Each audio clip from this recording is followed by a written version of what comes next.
What's up, everybody? My name's Matt. This is the 10-Minute Bible Hour podcast, and we're working through the book of Matthew right now. We are on pause between Matthew 23 and Matthew 24 because the story of the temple, which dates all the way back to close to the beginning of the Old Testament, is super important for understanding what happens next in the book of Matthew.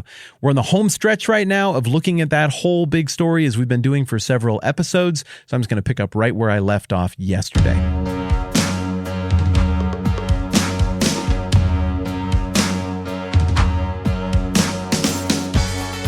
Well, eventually, the Greek overlords who control Jerusalem, which at first were the Ptolemies, who were mostly centered in Egypt, but around 200 BC, they lost a big fight with the Seleucids, who controlled Syria. And at that point, the Seleucid Empire absorbed Jerusalem into it. And these Seleucids were not so benevolent. And in fact, they were openly antagonizing toward the Jewish people and their law. And they tried to press Alexander's desire for cultural uniformity or Greekification on the Jews, and the Jews didn't like it. This culminates in an incident where a Seleucid Greek king, Antiochus Epiphanes, goes and violates the temple and wants to make it a place of Greek pagan worship. And it's an absolute atrocity in the eyes of the Jewish people. And they're right. It is a total violation of who they are and who God is and what the temple stands for. And this Antiochus Epiphanes clown just could not read the room. He invited on himself destruction and ruin. And then, of course, famously, the Jewish people rise up and revolt under the leadership of the Maccabees, as recorded in the intertestamental book of First Maccabees, that some Christians historically look at and say, yeah, that's definitely Bible. Others look at it and say, this is definitely valuable, but it doesn't rise to the same level as Scripture. Whatever you make of it, the book of First Maccabees does speak directly to the situation, and it reads as follows. The history begins when Alexander the Great, son of Philip of Macedonia, marched from Macedonia and attacked Darius, king of Persia and Media.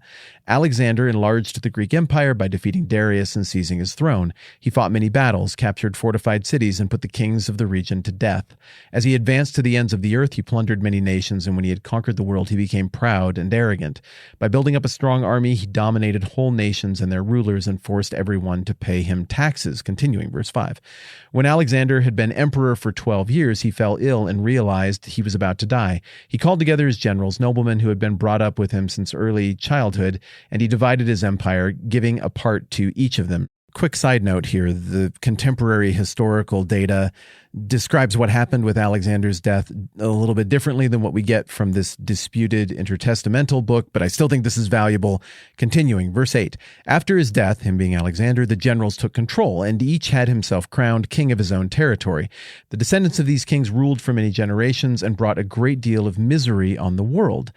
The wicked ruler Antiochus Epiphanes, that's Antiochus Epiphanes IV, who we were talking about a little bit ago, son of King Antiochus III of Syria, was a descendant of one of Alexander's generals. Antiochus Epiphanes had been a hostage in Rome before he became king of Syria in the year 137. Quick side note here, that year 137 that's being claimed there is not 137 BC as we would count it. That is a year that is representative of a counting up from the first year that the Seleucids established their Syrian empire. So this would correspond with like 175, 180 BC, something like that. Just seemed like that could be a point of confusion. Thanks for indulging me. Continuing in First Maccabees, it's weird to say that, 1:11. At that time there appeared in the land of Israel a group of traitorous Jews who had no regard for the law and who had a bad influence on many of our people. They said, "Let's come to terms with the Gentiles, for our refusal to associate with them has brought us nothing but trouble." This proposal appealed to many people, and some of them became so enthusiastic about it that they went to the king and received from him permission to follow Gentile customs. They built in Jerusalem a stadium, like those in the Greek cities. They had surgery performed to hide their circumcision. No kidding, that's really what it says. Abandoned the Holy Covenant, started associating with Gentiles, and did all sorts of other evil things. And then after that, we get the account of Antiochus fighting with the Ptolemies in Egypt.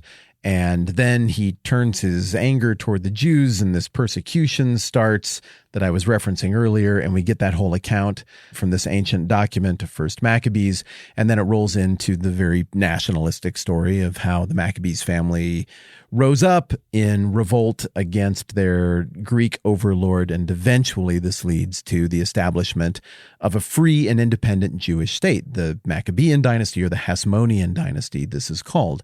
And this lasts until the middle of the 2nd century, when after a century of dumb politics and infighting and failed policies, the Jewish throne is left very weak and vulnerable and is easily toppled by Pompey the Great of Rome, who comes in and establishes this sort of client-king relationship, with Judea and eventually Galilee being two states controlled and governed by Rome as subject states.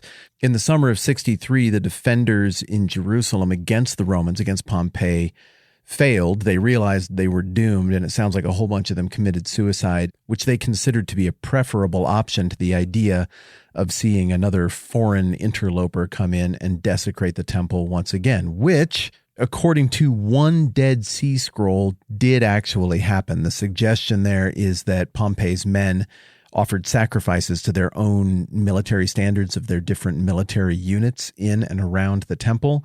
And history tells us that Pompey did enter the Holy of Holies. And, well, interestingly, and something that I think would have rattled the faith of a lot of people, he didn't die.